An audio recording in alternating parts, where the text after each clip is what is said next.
by J.C. McRae. A production by Parahuman Audio. Performed by a cast of fans and volunteers. Please visit parahumanaudio.com to learn more. Thank you and enjoy.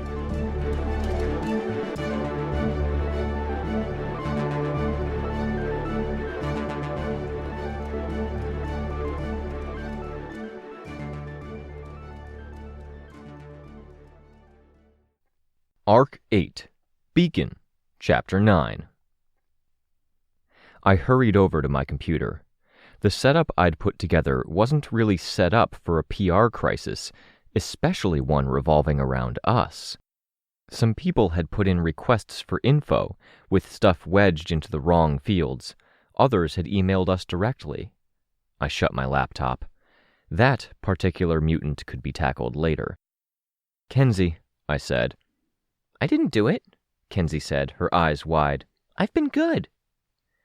"I can count 10 things you did that aren't good in the last week, and that's without trying," Chris said. "I did?" "Breaking into secured systems, watching people, tapping into phone lines." I glanced at Natalie. "Oh, that. I was thinking more about the personal relationship stuff," Kenzie said. "I'd be much more concerned with breaking the law," Natalie said. "I need to get caught up, apparently. How much of this did you get permission for? What secured systems?" "I might be a little too frazzled to remember all of them," Kenzie said. "No documentation?" Chris asked. "On top of having no timestamps?" "Ease up," Ashley told him, stern. "Not the time." "Sure." "Nobody's given me a number or even a ballpark estimate for these breaches," Natalie said, with a bit more incredulity in her voice. "Someone explain, please." "It was in the interest of tracking the Chite attackers and maintaining lines of communication with Ashley and Rein," I said. "We talked about some of this." "Some was pretty concerning. I was on the fence about that some," Natalie said. "If there was more than some, I'd have put my foot down." "Come, use my laptop," I said. "Look at my notes." I had to pause to open my laptop, a little annoyed that Natalie was making this a point now. Too much to juggle, to then have her demanding attention and focus. I appreciated it on a level, but still. I lowered my voice, aware I was missing conversation between Kenzie and Ashley in the background as Natalie and I leaned over my computer. I kept my voice quieter. I detailed it as best as I could here. This is where we're at. These are the justifications and issues. Open bracket and close bracket for Natalie, where we consulted. Our peek into the prison's inner workings is the worst breach. It caught us by surprise. But we consulted you after. We're punishing her by restricting visits, and the wardens and the guild have signed off on the general thrust of this." "I'll read," Natalie said, terse. I nodded, standing straight and looking back at the group, my computer and Natalie behind me. "How does this affect us, if it's the breaches, monitoring, and whatever?" Tristan asked. "We can deal with it," I said. "We got ahead of the portal thing. We didn't stop it entirely, but we kept it from being worse. A lot of people were hooked into that. The public would forgive the approach if we could prove the results, I think, especially given Kenzie's age and the bigger situation." "That's optimistic," Rein said. "The number one priority," I started. "Is Kenzie," Ashley cut in. Yes, I finished. "Laws are vague. We're helping. They're not going to burn her at the stake. At worst, it's a headache." "I'll grudgingly agree with that," Tristan said. "Total agreement on the headache part." "We'll help you, Kenzie," I said. "And I think if it's that, we can deal. If we get ahead of it and show we can do basic PR and that it won't bounce back on anyone who interacts with us, the others will relax." She smiled and nodded. "Because it needs to be said, there are second, third priorities. This situation with Goddess is explosive and dangerous. Chite is dangerous. We absolutely cannot afford for this to tie our hands, or we end up with an international incident, a prison break, or a potential enemy of Gimel recruiting a mess of our most dangerous and depraved parahumans to use against us." "Or all of the above," Rein said. "Yes," I said. "I'm sorry," Kenzie said. "You don't even know what crime or incident you're apologizing for," Chris said. "Do we know what it is?" "Yeah, I'm sorry. What am I sorry for?" Kenzie asked. "I'm still figuring that out," Tristan said. He'd just dialed a number on his phone and was holding it to his ear. "But your parents are in on it." "Oh," she said. She looked at me.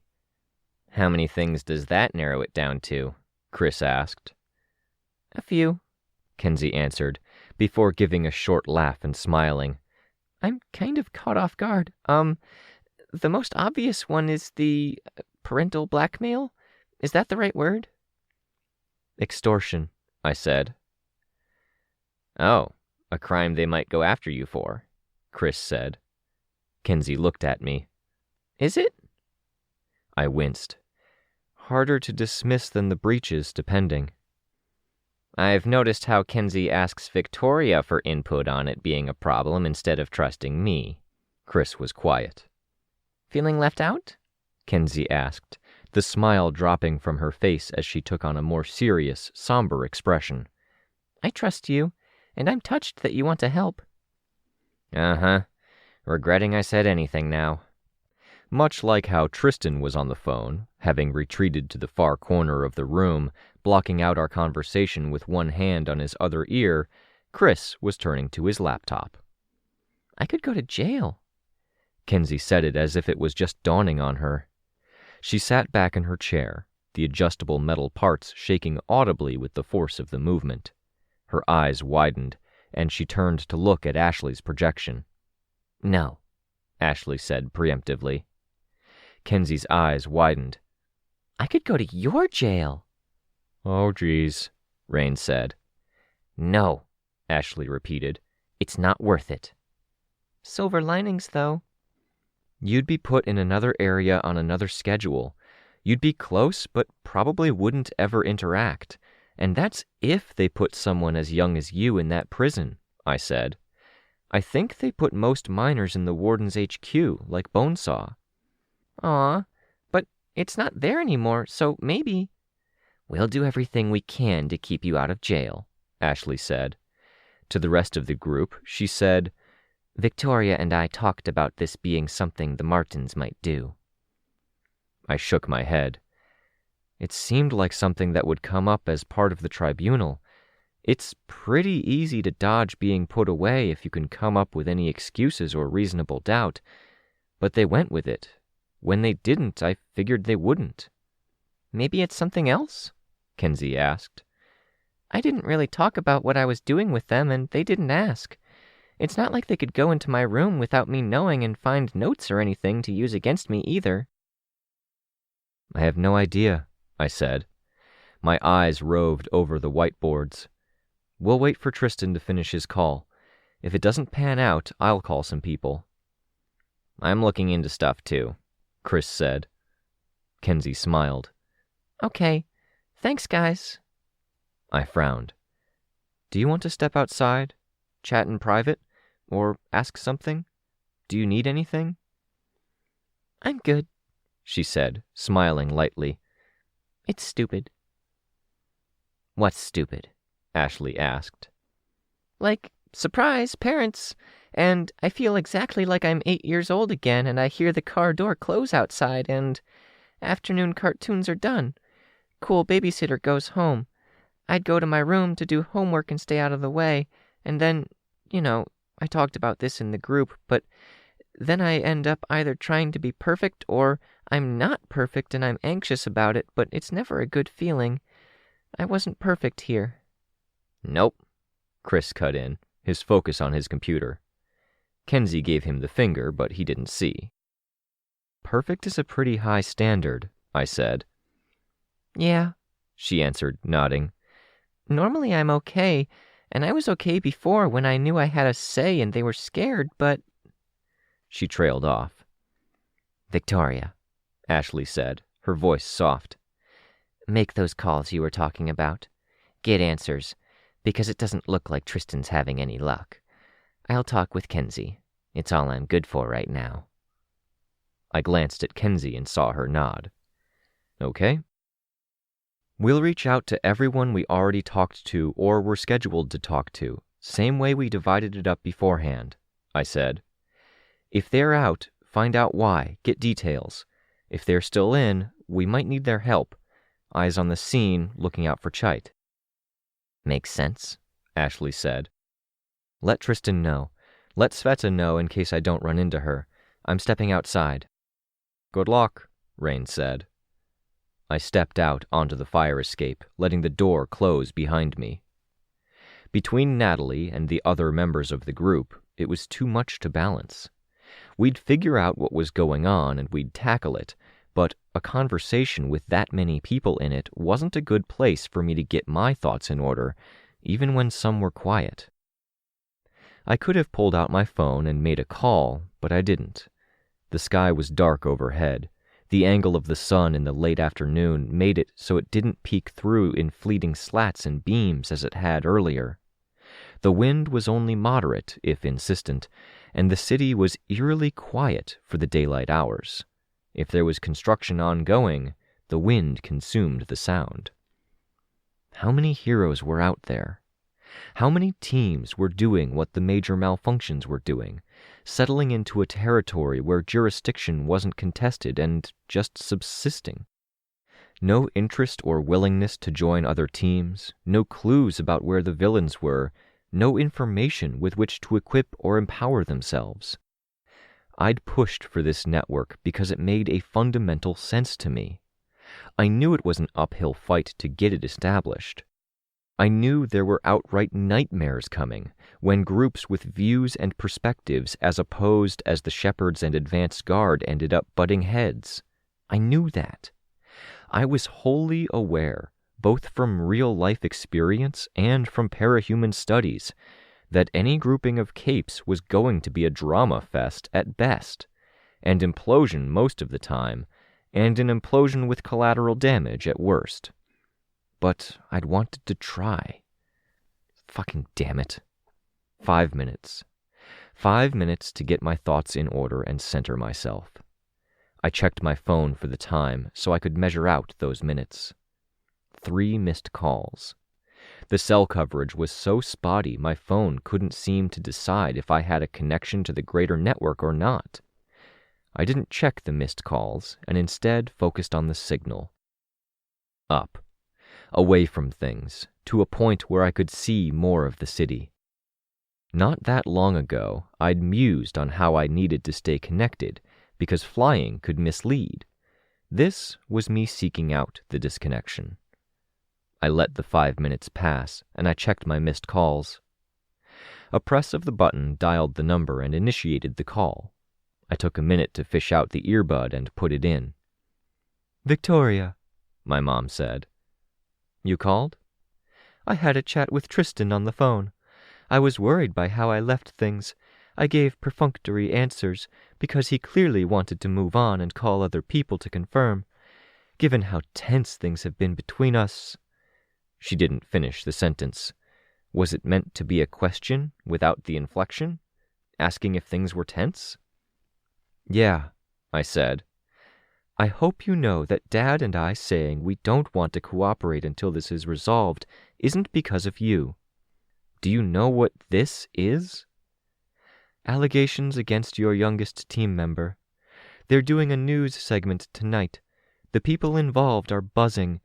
They were asking some others for input on the legality, protecting identities, not divulging enough that someone could find out her civilian details. But they're bringing the parents in.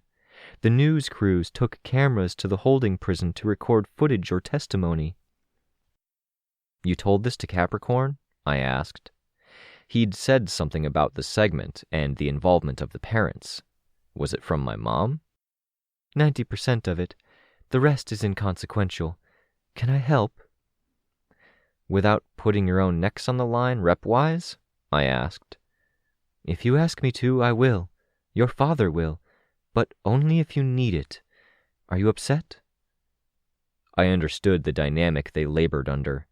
They were part of a disparate team, but if they crossed the line or went against the vast majority, there was a chance they'd be kicked out. And I'd be asking them to do it for what? A bit of firepower when we didn't have an active enemy to aim it at? "No, I'm not upset. It makes sense." "Good. I liked Tristan's questions and approach. He has a good mind for the PR stuff. He's attractive, stylish, clever about some of these things. Keep him close, Victoria. He's an asset." "He's a friend. If that last bit was you trying to subtly maneuver us into dating, think again. That's not going to happen." "It wasn't. I see merit there. Nothing more, nothing less." I nodded, annoyed and restless. "We had a similar experience back in the beginning. A team with all of the promise in the world. People were talking about us, the public was supportive, the law, the heroes." And then Auntie Jess died, murdered. New Wave lost its momentum. It lost what it initially had. I'd like to believe that if things had been left alone, if we hadn't had to deal with the horror that came with the Leviathan or after, we might have found our way back to prominence.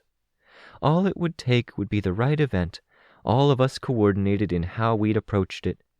Ideally, you would have all been over 18, and we could have all gone out in the public eye. I wasn't sure how to respond. It wasn't that like my mom to be so impractical and out there, talking hypothetical situations. Had Leviathan been that right event, with all of us not coordinated enough? Too many of us had died. I suppressed a sigh. I wondered how my mother's mind worked, and I didn't want to know at the same time. I could barely remember Auntie Jess. The memory was occluded by the very clear distinction of a sniveling kid in a courtyard, someone who'd been looking to earn his stripes as a member of our local racist troupe. He'd cried, begged, and asked for his dad to save him when the pronouncement had come from the court. I could remember seeing him and being disgustedly disappointed in him. That someone as awesome as my aunt had been killed by someone as far from awesome as him. No. That hadn't been my opinion. It had been something my mom had said that had struck so close to home that it felt like my own idea. My opinion had been a quiet certainty that his craven behavior in court would at least ensure that he didn't get what he wanted. He wouldn't get his initiation into the gang if he acted like that. And I'd been wrong. He was young. He hadn't been tried as an adult, and he'd gotten out in short order. He'd gone straight to the Empire 88 and been welcomed with open arms. Auntie Jess, she hadn't been a true aunt. Uncle Mike hadn't gotten around to marrying her. She was a pretty, dark-haired woman in the photographs we had too few of, good, straight-on images of her face being rare. She was foggy memories amid holidays and other focuses. I could remember bedtime stories with Amy and me on either side of her. My most recent memory of her was all of us in the backyard. Eric, Amy, and I trying to do a thing chaining water dart guns together like Eric had seen in a video. He'd been insistent we'd make it work, and his dad was to be the victim of the barrage. Auntie Jess had saved us by grabbing one of the water dart guns and starting a war. There'd been a break in the conversation, but it lingered in a way that made me think my mom was lost in memory too. I was trying to formulate a response when she spoke up again. "The media hounded us after Fleur died. We had a lot of discussions on how New Wave should handle it. We were disheartened, heartbroken, tired. We decided to let the news cycle roll over while we mourned. It made sense. By the books, it was how we were supposed to handle the public relations side of it. As a family, we needed to take care of each other." "Yeah, it makes sense." "All the sense in the world," she said in a different tone, wistful. I sighed. I heard that, she said. Things were coming together. I'm worried about timing. It's occupying us at a time when we really have bigger things to worry about. I remember you mentioning some of those things. Is it a distraction? When masterminds are in play, you can't assume it's a coincidence. If you're doing something big and there's a wrench in the works... She left the statement at that, open-ended, inviting a response. It's not out of the question. Who do you know that would employ that kind of distraction? Everyone? Any major player? Tattletale? If it's a distraction, we could ignore it, let it go, like how you guys ignored the media and focused on mourning. I was putting it forward as a hypothetical. I didn't believe it myself. We couldn't ignore it when it was potentially character assassination of a child. There was a pause on the phone. Did I lose you? I asked. I'm wrestling with a thought. Do you have others to call? Yeah, I said. You can hang up, and we'll update you the moment we have any information that could help, my mother said. I'm curious what that thought of yours was, I said. I don't want to butt my head in where it isn't wanted. Unsolicited advice? I thought about it. I'll take whatever advice I can get, I said. Below me, Sveta had arrived. I would have waved, but she wouldn't have seen me. She pulled herself up to the fire escape, metal limbs clanging on metal slats, and then let herself inside. Don't make the same mistake we did. If you're trying to build something, defend the turf it's founded on. Don't let others decide what the narrative is. Don't fight it. That's the path of cowards and tyrants, and you don't want to appear to be either of those things. Ignore the rules? Go on the offensive? Don't give them ammunition. Do show you won't fold. It's dangerous to do that, given the current climate. I expected argument, retort, elaboration. Yes, she said, it is. Only confirmation. Good luck, she said. We're available if you need us. Would you be willing to help with something that isn't in the public eye? No backsplash if this all goes wrong. What something? Surveillance, I said. And, for the record, it feels really weird to ask for my mom to conduct surveillance. It felt weird to tell my 14-year-old daughter to break a man's arm once upon a time, she said. We adapt. I'll do it. Invite your dad. We'll swap shifts. I'll email you the particulars, I said. We left it at that. The wind whipped at my hair and hood as I floated in the air. I called the paint fumes team. Not that that was their real name, but I had to call them something. Tempera was out. Fume hood was in. The major malfunctions were in. They had no idea that there was even a welling PR issue, and when I explained it, they seemed to have some difficulty understanding why it would change anything for them. I wasn't sure if I should send Fume Hood with their group for the extra backup or split things up. It was a weird combination to imagine. I landed on the fire escape, then opened the door. All conversation stopped. In the corner of my vision, Kenzie hit a key, and an image disappeared from the wall. You're back, Rein said. That was fast. They'd thought I was gone? That I'd flown off to talk to people in person, maybe? I went up, not away, I said. I couldn't help but notice the awkwardness in the air, the lingering silence. Is there a problem? No problem, Chris said. I looked at Sveta. She gave me an uneasy smile. You're all acting weird. Paranoia makes me think it's a stranger effect. No, Rein said. If it was, Ashley and I wouldn't be affected. I nodded. The Cape geek in me wanted to say probably not, but there were stranger effects that were able to be passed on with recordings and written words. Rare, but they existed. Blindside from the community center attack, I was pretty sure, could turn cameras away or black them out.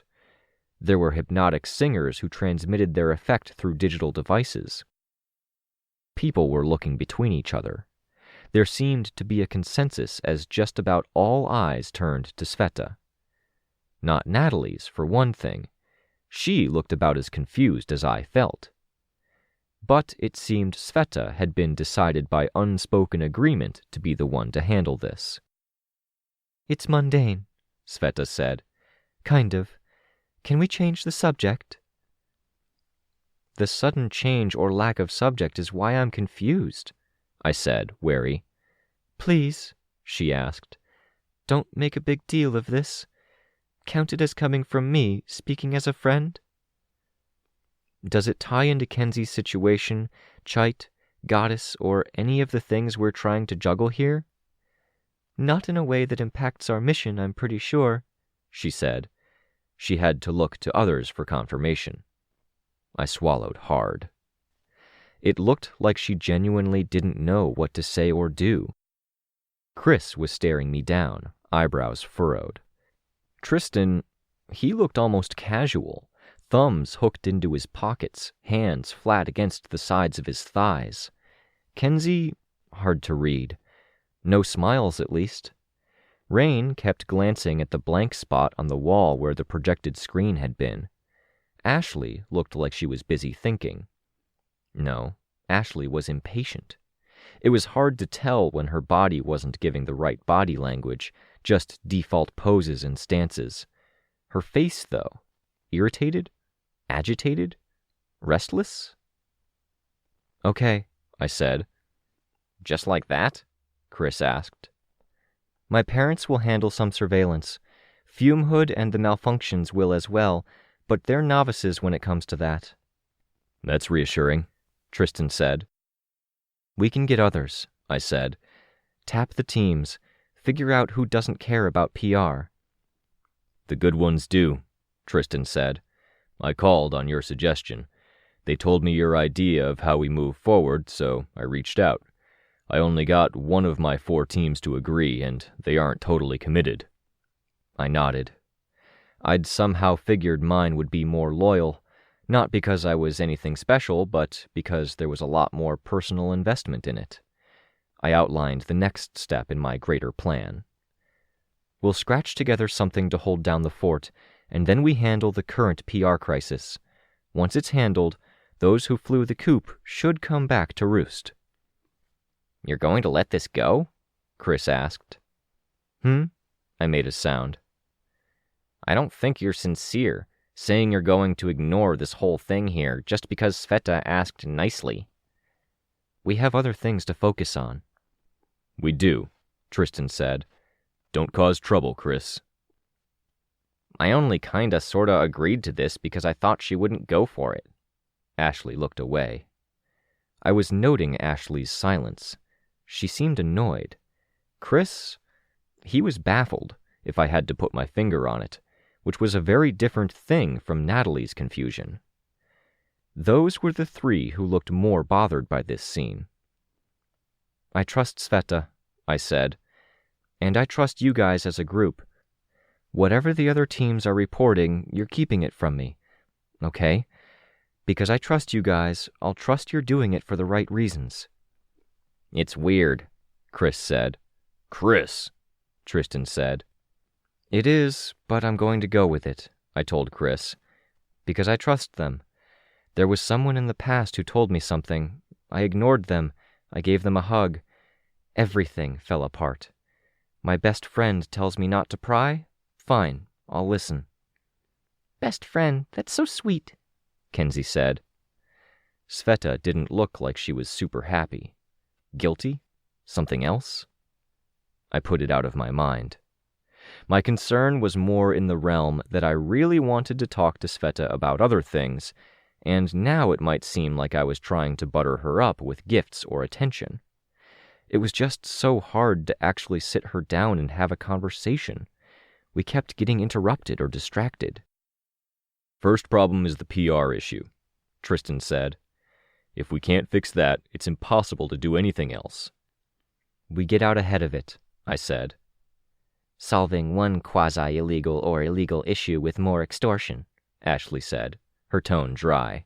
Naturally. Nobody said extortion, Chris answered. That's really interesting that you immediately think of that. It's sarcasm, you oaf. Figure out a form that helps you figure it out and spend a month or two in it. You have a lot of catching up to do.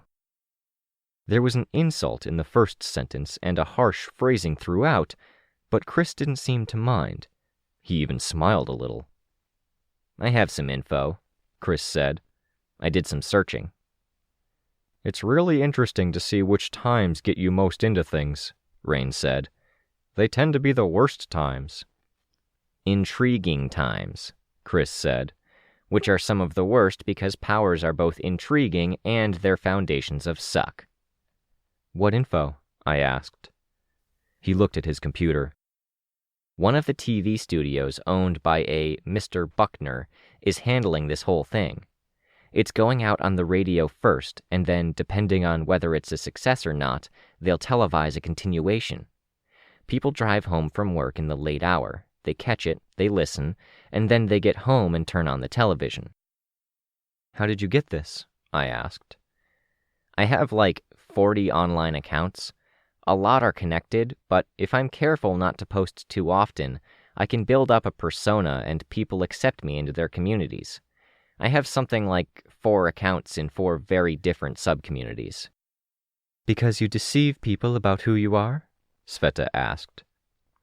Sure, Chris said. It works. The television studio had employees doing research on parahumans online. I asked Lookout and she confirmed it. Which was code for she broke in and stole info. Natalie didn't seem to have been fooled by it. Why 40 accounts? I asked. Fog of war. It confuses investigators online, makes my trail harder to follow. Algorithms track everything you do, so I break it all up. One set of names for one site, another for another site. It lets me narrow down what came from who, and if I get an email to one account or another. Seems unnecessarily complicated, Tristan said. Don't know what to tell you, Chris said. Except that it worked for us in this instance, so stop getting on my case. It's good, Tristan said. Question is, what do we do about it? Mug them? Tell them to leave it alone? Ignore them? I should stress that if we're doing anything in costume, you're going to have Byron as a tag-along, not me. We shouldn't ignore them, I said. If they're intending to spread lies. They could spread inconvenient truths and it would be bad, Ashley said. Kenzie said. All the more reason, I said. When is the show? 3 hours, Chris said. We could try getting on the show. I asked, Tristan said. They don't want us. That's our big issue. It's a hit piece, probably aimed at Kenzie by her parents, and it's going to be organized so they can leverage the fear or whatever that they can play up. Kenzie's parents get to discredit the primary witness against them, and there's no competing viewpoint to screw with that or muddy the waters. Spooky, Kenzie said. Sveta rubbed Kenzie's shoulder with a prosthetic hand. Stupid that preys on fears and gets a lot of traction, Rein said. If you want airtime, you need to offer something stupider or more non-threatening than what they've got in line. No, I said. I refuse to believe that. That's not what this ecosystem is about. Post-Gold Morning? Rein asked. I might have been interacting with a biased pool of people, but I feel like it weighs pretty heavy on us. It breaks people a bit. People are so overwhelmed by the end of the world and an entirely new universe that they can't even think straight. Someone tells them how to think, they jump on it. I frowned. I've seen that fear and anger, Sveta said. Against Case 53s. Buy them. Fear and anger. I spoke. I want to go on the show with our most stylish, best PR people on the team. If we offer the right thing, maybe we can swing it.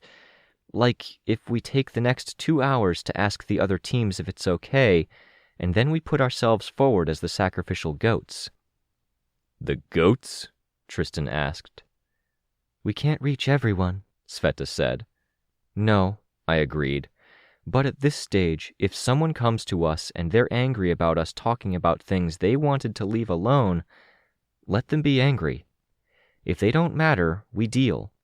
If they do matter, we tell them the truth, that there's too much at stake these days, and they need to step up or get out of the way. A small convenience isn't worth everyone being in the dark. You're putting out a fire by dropping a bonfire on it, Rein said. I glanced at the blank spot on the wall. Yeah, I didn't want to give up. I didn't want this team to be an idea that existed for a fleeting moment, then existed as a haunting echo thereafter. Good moments? Sure. Some celebrity, some success, money, whatever. But the momentum had been lost. I wanted to keep the momentum. There was a need among people, and Capes were aching for unity and collaboration. They wanted security. That could be granted. If we were going to go up against giants, we had to swing big and swing high. I nodded slowly. I clenched my fist and rubbed momentarily at the spot on my arm where the bullet had gone through. Bonfire. Yeah, I like that analogy. If they want to burn us, let's show them just how bright we can get.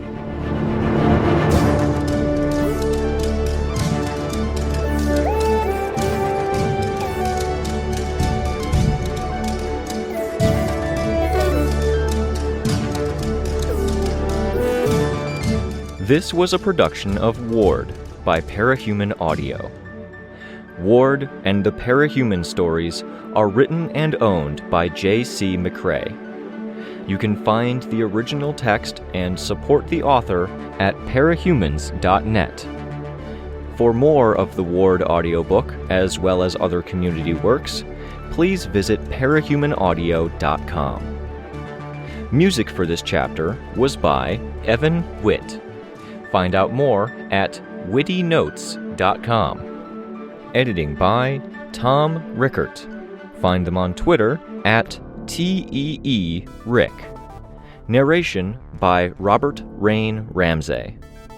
Find more of their work at our website. Thank you for listening.